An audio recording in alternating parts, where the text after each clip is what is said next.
They say the crowd holds its breath in moments that will not be forgotten. In a crowded gym in 1969, Bruce Lee faced a man who carried the weight of a nation's reputation, its reigning karate champion. Within 10 seconds, the space between them had shifted, not through chaos, but through quiet inevitability. When the last movement settled, the room was silent. No cheers, no gasps, just a recognition that what had happened could not be undone. And yet, how it was done remained a secret, preserved only in the eyes of those who had witnessed it. The gym stood on the second floor of a narrow building in Hong Kong, a place that seemed ordinary to the passerby, but to those who knew, it was a crucible. Wooden floors, worn by decades of disciplined practice, reflected the muted light from bare bulbs overhead.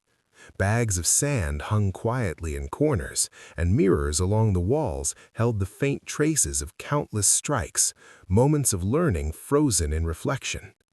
Inside, the air was heavy with focus.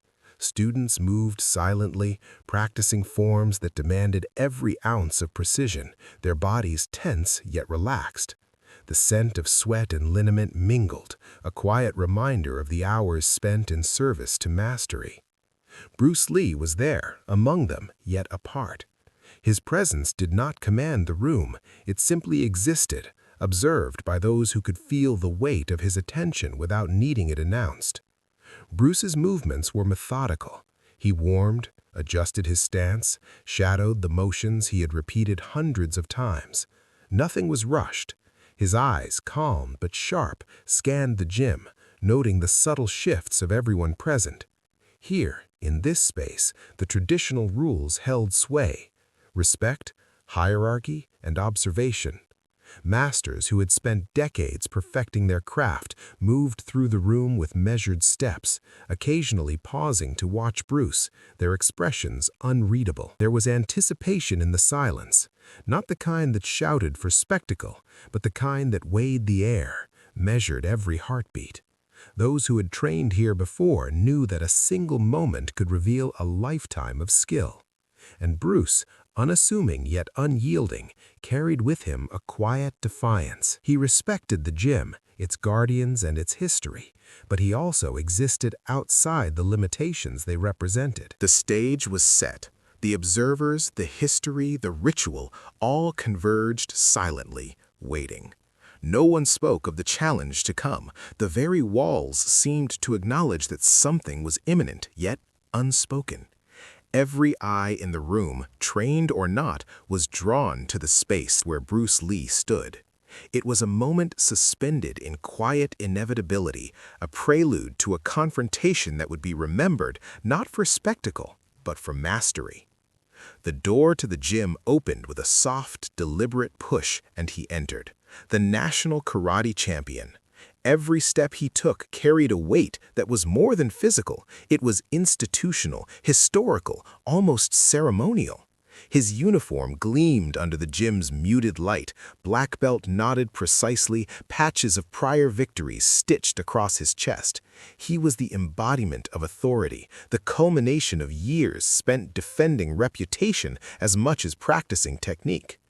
As he moved closer to the center of the gym, the murmurs of students softened into hushed anticipation. Masters exchanged glances, silent acknowledgement passing between them. This was no ordinary encounter. It was a collision of worlds. On one side, the champion, rigid, formal, trained to assert dominance through structured technique. On the other, Bruce Lee, seemingly informal, but every line of his body betraying control, balance, and focus honed to instinct. The champion's gaze fixed on Bruce. It was measured, critical, evaluative. He expected the ritual of combat, the bow, the stance, the predictable series of movements designed to assert hierarchy. He anticipated the outward display of aggression that would define the contest in clear, observable terms. Bruce, however, made no adjustment beyond what he had been doing. His posture remained relaxed, but alert. He did not challenge with words. He did not provoke with movement. In that quiet, he created space, not only physically, but psychologically. The champion's eyes narrowed, scanning for weakness, searching for a hint of vulnerability. Yet Bruce revealed nothing beyond calm presence, every micro-movement deliberate, measured, time stretched as the gap between them contracted. Each observer in the gym felt it, the subtle shift in tension that occurs when one man's authority is met not with confrontation, but with quiet, unyielding confidence. The champion's reputation filled the room, heavy and undeniable. Bruce's mastery, though less conspicuous, radiated with an inevitability that unsettled even the most disciplined onlooker. This was more than a test of skill. It was a silent negotiation of power. One man carried the weight of expectation and tradition. The other carried a truth known to few. Mastery does not require demonstration, only the ability to let skill speak without spectacle. The air between them was taut, every breath measured, every slight shift a statement. The stage was fully set. Authority had met challenge, and in that meeting, the first cracks of doubt began to appear, not in the spectators, but in the man who believed control was his by right. The gym seemed to hold its breath. Whispers, soft and cautious, floated through the space, barely audible over the rhythm of measured footsteps. Students and masters alike instinctively shifted closer, forming a semicircle, their eyes trained not only on the two men at the center, but on the space between them, where expectation and uncertainty coexisted. Every movement was observed, catalogued, analyzed, yet nothing decisive had yet occurred. The champion, aware of the audience, attempted to assert his presence through posture and deliberate steps. Each advance was precise, yet controlled. An overture meant to communicate dominance, to set the parameters of engagement. In response, Bruce remained almost stationary, his feet planted with purpose, his eyes calm, reflecting nothing of the thoughts within. It was a silence that spoke louder than any verbal challenge could. Tension thickened, not in the form of dramatic gestures or explosive motion, but as a cumulative pressure. Every observer could sense it, the unspoken question hanging over the gym. How would this unfold? The champion's movements were methodical, testing boundaries, seeking openings. Each attempt to impose himself was met not with resistance in the conventional sense, but with subtle deflection, a shifting of weight here, a micro-adjustment there. Bruce's body moved in quiet correspondence with the champion's, absorbing and redirecting energy in ways imperceptible to the untrained eye. Spectators felt it before they saw it. A subtle unease began to ripple through the crowd. Confidence, once assumed, now wavered. The champion's composure, maintained for years under the scrutiny of peers and tradition, showed the first signs of strain, not through loss of balance or flawed technique, but in hesitation, the briefest faltering of certainty that can reveal more than 1,000 strikes. The gym had become a theater of psychological tension. Silence replaced sound. Observers no longer whispered about what might happen. They watched the shifting currents of control, noting how restraint itself could unsettle a man accustomed to asserting power through formality and aggression. Time, seemingly slowed, accentuated the inevitability of the moment. In that quiet observation, the audience learned something beyond technique. They witnessed the weight of expectation confront mastery refined through subtlety, precision, and an intimate understanding of human behavior. Each small adjustment Bruce made, each nonchalant stance, communicated a command far stronger than overt force. The champion, confronted with a presence that required no declaration, began to feel the unrelenting pressure of inevitability.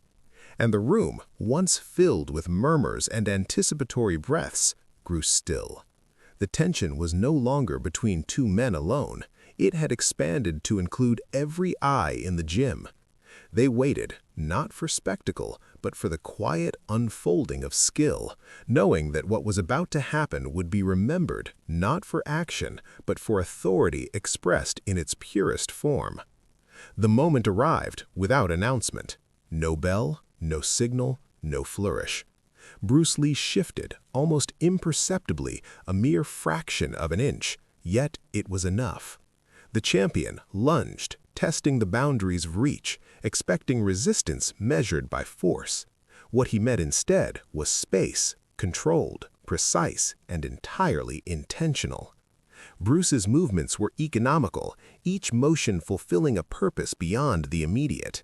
A slight turn of the torso redirected energy, a measured step adjusted balance, a subtle pivot created openings where none had been intended. There was no flurry of strikes, no theatrical display, only the articulation of skill through silence. Every action, though minimal, carried consequence. The champion's own force, once assumed to dominate, was absorbed and neutralized with quiet inevitability. Witnesses later described the effect as almost imperceptible at first. One moment, the champion was asserting himself. The next, the balance of the room had shifted. Bruce did not attack to overwhelm. He acted to control, to demonstrate mastery without spectacle. Each micro-movement communicated authority, the ability to dictate the outcome without needing to announce it. The champion, trained for confrontation and accustomed to ritualized combat, found himself disoriented not by speed or aggression, but by clarity. Bruce's composure remained absolute. Every gesture the champion made was met with subtle redirection.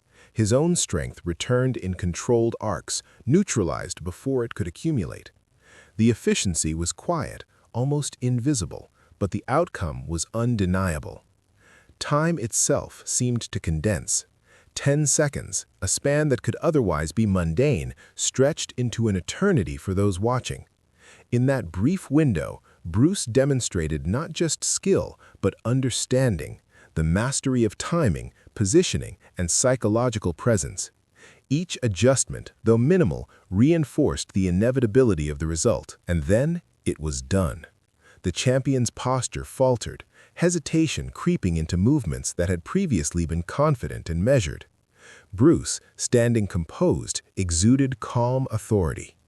There had been no clash, no dramatic strike, yet the contest was resolved.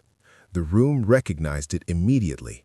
Control had been asserted, dominance established, all without spectacle, all without forceful display. The spectators, many of whom had trained under strict traditional systems, understood that what they had witnessed transcended technique. It was a demonstration of intelligence applied to the body, of observation shaping action, of subtlety achieving what aggression could not. The lesson was quiet but absolute. Mastery does not demand recognition. It requires only the ability to act with precision, control, and inevitability. And in that silence, the weight of Bruce Lee's presence became unmistakable. The champion's movements slowed, almost imperceptibly at first. Confidence, once unshakable, gave way to micro-pauses, tiny gaps in timing that an untrained eye might miss, yet spoke volumes to those who had watched closely. His shoulders stiffened, hands hovered, unsure whether to strike or withdraw. Each subtle hesitation was a signal, a quiet admission that the balance had shifted. Bruce Lee remained composed, his breathing steady, eyes observing. There was no gloating, no display of triumph. He did not push further. There was no need. Mastery, he showed, is not measured by overwhelming force, but by the quiet extraction of certainty from chaos. The champion's confidence, once bolstered by titles and tradition, unraveled under the weight of that inevitability. The spectators sensed it immediately. Whispers had long since ceased. The energy in the gym shifted from anticipation to a collective recognition of resolution. The champion, trained to project authority through form, had become a study in tension, a man unmoored by the subtle control of another. There was no shouting, no overt surrender, only a silent acknowledgement that the parameters of engagement had been redefined. The collapse was psychological rather than physical. Every muscle remained intact, every stance formally correct, yet the intent behind the motion faltered. The champion's actions, once precise, were now reactive, uncertain. In that brief moment, the room understood a truth that would linger for decades. Authority can be challenged not only by force, but by presence, understanding, and restraint. Bruce did not seek to humiliate. He allowed the champion's mind to reach its own conclusion, the demonstration sufficient without interference. The lesson, conveyed quietly, was clear. Dominance can be established without spectacle, and mastery manifests as inevitability. The champion, though still standing, had been measured, evaluated, and found outclassed. The room remained silent as the tension ebbed. What had seemed a confrontation in motion was now a tableau of understanding. Students and masters alike absorbed the scene. A master's presence alone could unsettle, reshape, and ultimately redefine expectations. The psychological weight of control, once demonstrated, was heavier than any physical strike. And in that stillness, the final act of the encounter concluded, not with sound, but with recognition. The gym, its witnesses, and even the man who had entered with authority understood that the contest had ended. What remained was the quiet imprint of inevitability, a demonstration that mastery is not claimed by aggression, but by precision, restraint, and unwavering focus. Years later, those who had witnessed the encounter still spoke of it in hushed tones, not as a tale of triumph, but as a study in mastery. The gym itself became a quiet legend, its wooden floors and worn mirrors carrying the memory of that day.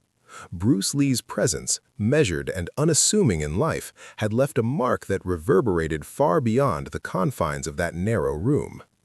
The champion, despite continued accolades and titles, carried a subtle awareness that the encounter had shifted something fundamental. No medal, no honorific, could undo the impression left by a man who had shown mastery without spectacle. Others in the martial arts community, upon hearing accounts, began to reconsider what true skill required. The intelligence to act decisively, the restraint to know when not to act, and the understanding that perception alone can shape outcomes. Bruce's influence spread quietly. Students of many disciplines spoke of him not only in terms of physical technique, but of presence.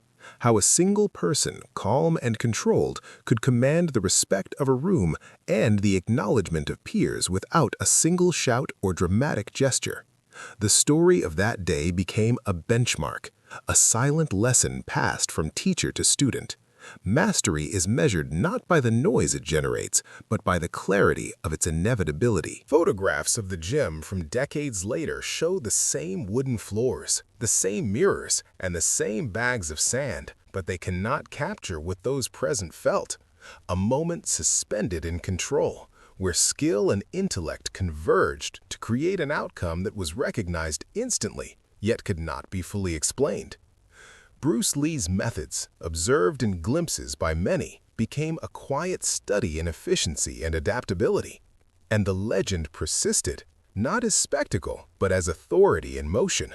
Martial artists who had never been present in that gym would recount the encounter as if they had, drawn by the certainty of its outcome, the precision of its execution, and the subtle weight of psychological mastery. What happened in those 10 seconds in 1969 transcended the fight itself. It became a measure of what it meant to command, to lead, and to demonstrate control without aggression.